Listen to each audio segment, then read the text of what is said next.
welcome, beautiful Paris Saint-Germain family. In today's video, we'll be looking tactically at the Paris Saint-Germain Tottenham Hottspurs game. So I got the two predicted lineups right here. Chevalier in goal, Hakimi, Marquinhos, Pacho, Nuno for Paris Saint-Germain, Vitinha, Warren Neves, Dembuz, Duech, Kvaratskhelia, Vicario,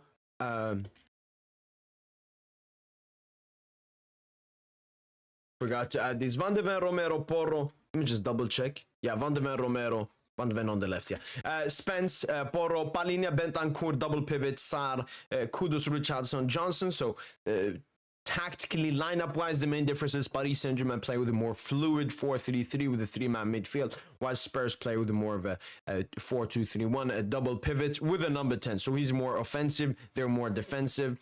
Whilst PSG is a bit different, even though it's a bit like a double pivot, and then Fabio Ruiz is the more offensive one for Paris Saint-Germain. Obviously, Joao Neves is suspended for the game. And in today's video, we'll take a look at how both teams will look with the ball, without the ball, what will be the key chances and key stuff and key moments and head-to-head duels into this game. I'm gonna be honest, I don't watch that much Spurs, especially now they got Thomas Frank, so maybe they play a bit differently than they used to play under Ancho. I'm mostly gonna look more at Paris Saint-Germain, but we'll see what we get to do. First of all, when we look at Paris Saint-Germain with the ball. I read that thing. It actually said they sit more in a block like this. So Johnson goes inside, Kudus here, and Richardson here. Palinha goes more to the left. They stay inside, and it becomes like this. And if Spurs are going to defend like this is actually going to help them. This is exactly what Chelsea did, and this is exactly not what Liverpool did. Salah and Diaz were put up here for counterattacks. This is when they are defending. This is when Paris Saint-Germain are pushing and are in the central areas and pushing up both fullbacks, and the midfield is here, and Fabian and Vitinha is dictating the game, and Marquinhos and Chevalier and everyone.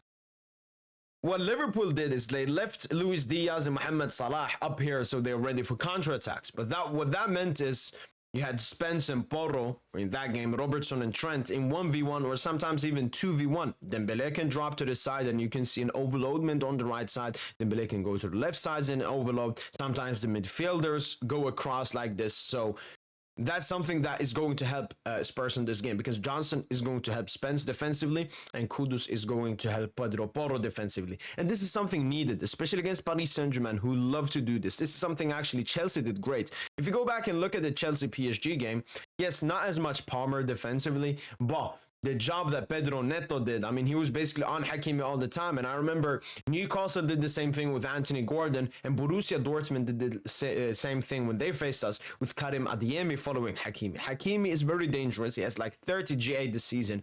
You have to follow him. Hakimi loves to make the runs either outside or inside unmarked. So Johnson will have to help defensively, and obviously Kudus as well. Then when it comes to the central areas, Bentancur, Palinha, and Sar have to stay close, have to run all the time, because Paris Saint-Germain will just love to move the ball around and find those open gaps and spaces. And I mean, Dembele, Kvaratskhelia, and Desiree Doué are elite players in the half spaces and the spaces between the midfield and the defense. So that's something that Paris Saint-Germain will be looking to exploit. It'd be interesting to see if Luis Enrique changes something tactically. Like when we push up the team this much, like Hakimi holds the width, Nuno, then Fabian usually drops a bit deeper, and Vitinha like this. So it basically becomes a 4-man box, a 5-man box right here. Sometimes Vitinha drops to the defense, sometimes Pacho goes centrally, and it's Fabian.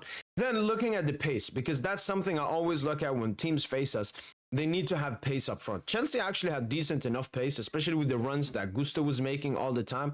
So I think Spurs will be looking at Paris Saint-Germain's left side as potentially defensively not the best. That's what Chelsea looked at. Kvaratskhelia, obviously, what happened throughout that game is Nuno was in this position, Palmer went inside, and Gusto went outside. And Kvara was not following Gusto in that game. And that's where, Gusto got the long ball. And a lot of the chances to Chelsea came that way because Nuno was having to defend at 2v1. This is something that cannot happen again for Paris Saint-Germain. Kvaratskhelia needs to make the defensive run back and help Nuno Mendes out.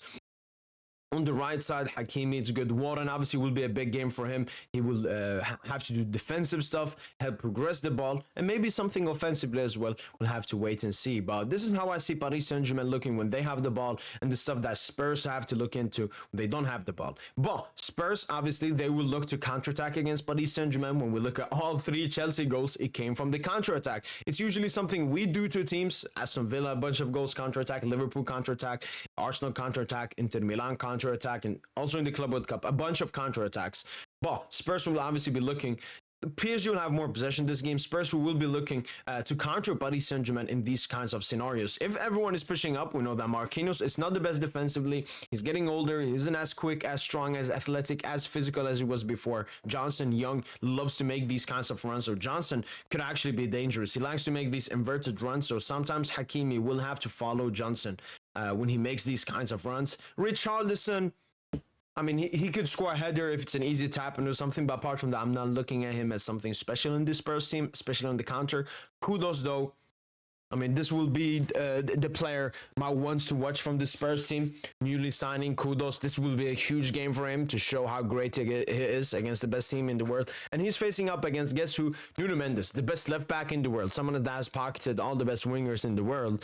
So Kudos will have a big game on his hands if he can do it against Nuno Mendes. So that's what I'm looking at from Spurs from the counter. Porro obviously loves to make these runs and crosses. Spins might push up as well.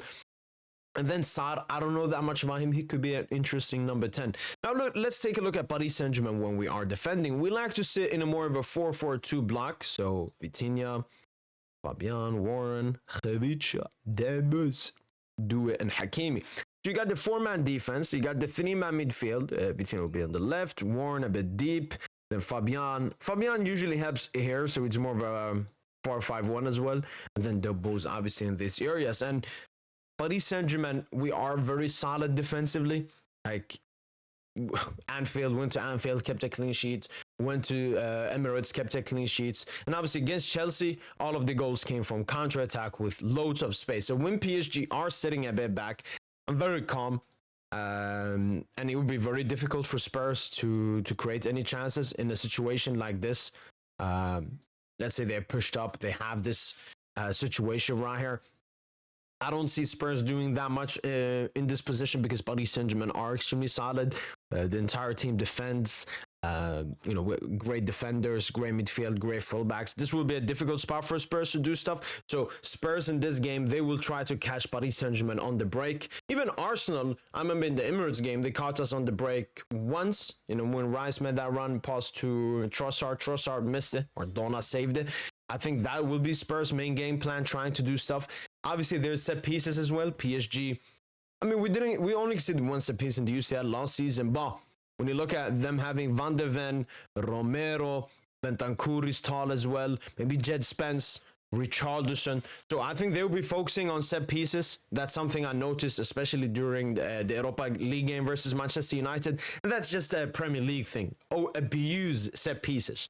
Spurs, even in that tweet that I mentioned before, are going to try to press Paris Saint-Germain in this game. Let's say Van de Ven, Romero stay here, Spence stay here, Porro stays here, you got Kvara here, you got Doué here, Demboo's in the central role, Johnson on Hakimi, Richarlison on both here, Kudus here, and then as you can see, because it's a 3-man midfield, all of their midfielders will be able to mark our midfielders. And Spurs will press us. I'm 100% certain of that. All the Premier League teams press us. That's where I'm looking at Demboo's. Demboo's will be the key player in this game, obviously, as it is in every single game. That's something I didn't see as much versus Chelsea. It was more in attacking positions. Demboo's in these situations, we know what he loves to do. Drop into the spaces, overload the midfield. The defense, one of them has to follow Demboo's, obviously, at all times. I remember versus Liverpool, someone like Van Dijk doesn't like to do that because he's a bitch. But the Chelsea, I actually remember, if I remember, like Chalobah or was it Colwell next to him with Tosin or something, they were following Demboo's into these scenarios. And that's exactly what Spurs will have to do in this game. They will have to follow Dembele in these situations. But Demboo's is usually our wild card. We've seen both the goal versus Liverpool and Arsenal. Demboo's drops to this space. Fabian drags Palinha out. Look at the space here. And then Nuno can put an easy pass to Ousmane Dembele in this area. This is what Paris Saint-Germain loves to do. But there's one more key change. As you can see, Paris Saint-Germain have a new signing in this team, and that is Lucas Chevalier. And guess what? Lucas Chevalier is much better and much more confident with the ball at his feet than Gianluigi Donnarumma. So instead of the ball being in, Donnarumma having the ball, and then the center backs are here, and Richarlison can press easily and so on. No, Chevalier will give it to Marquinhos. Marquinhos will give it back to Chevalier, and then Chevalier can bring it up as long as Richarlison doesn't press him. And Chevalier is really calm with the ball, really confident. He might as well even bring Richarlison upon him. And then you have suddenly Marquinhos and Pacho completely open in the defense. That's why Paris Saint-Germain went after Chevalier. He's a great shot stopper, just like Gianluigi Donnarumma. The main difference is the ball playing ability. And here, Chevalier can give it to Pacho, and then maybe Palinha has to press Pacho, or Kudos. Pacho can feed Nuno, and Paris Saint-Germain suddenly have an attack. So I think that's one interesting thing we're going to see in the Paris Saint-Germain versus Spurs game. How much change does Chevalier make to Paris Saint-Germain, especially playing out of the back? He will obviously try to look for long balls to do it, to Dembouz and other players. But Dembouz usually is our wild card through press. Now we have Chevalier that will help us as well. That's something we saw versus Chelsea. The ball that was put to Gusto, that came from Sanchez. Sanchez, he was a bit unmarked. Dembouz went to press him, and then he played the long ball there. So maybe Chevalier will look for long balls to Visca Kvaratskhelia going inside. I don't think as much do it because he's less of a runner. He wants the ball in the central areas. Hakimi, though, will definitely be looking to make these runs, and potentially even Nuno Mendes or even Warren Zaire-Emery. I went through so much there. And that's, I think, all of it. We looked at Spurs with the ball. I mean, we might as look, we can look quickly at Spurs when PSG presses them. We obviously know Dembouz there. Dua goes here, Hakimi here, and Kvara here. As you can see, Paris Saint-Germain presses much, not much, but we press more aggressive than other teams. You got Vitinha here, you got Fabian, Warren, Johnson, Bacho, Richarlison, Kudos, Nuno. And as you can see, let's say Vicario has the ball in this position. Paris Saint-Germain, with Hakimi pushing up, will be marking the entire defensive line of Spurs. And then Dembouz, what he will do, he will go to Romero, block off his lane, and then pop a run into Vicario. That's what he loves to do, to press the goalkeeper. Their midfield will be completely marked by our three midfielders. And then they will have three attackers left versus our three defenders. Most teams do not want to do this when they press because, I mean, it's a bit risky having 3 versus 3. But this is what Paris Saint-Germain loves to do. Nuno versus Kudos, this will be a great battle. I mean, Nuno, as you can see, he's a bit more defensive than Hakimi, especially in the press.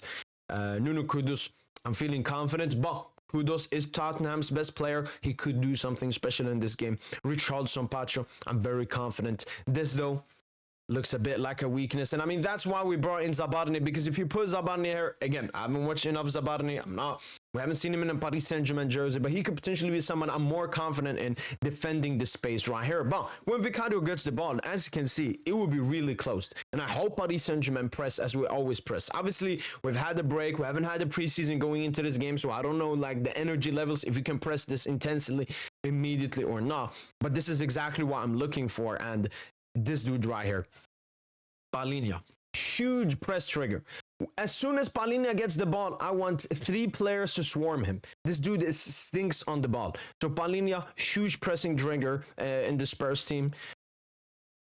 Yeah, that's basically it. How will Spurs try to move the ball? They will definitely look for long balls to Johnson in this position. We've seen many teams. I remember Liverpool. They spammed long balls to Luis Diaz against Marquinhos, because if Johnson takes one of these dives, he could cook up Marquinhos, and that could potentially lead to something. Pacho, on the other hand, will, dominate Richarlison in the air and all of that. But they will try to put some long balls there.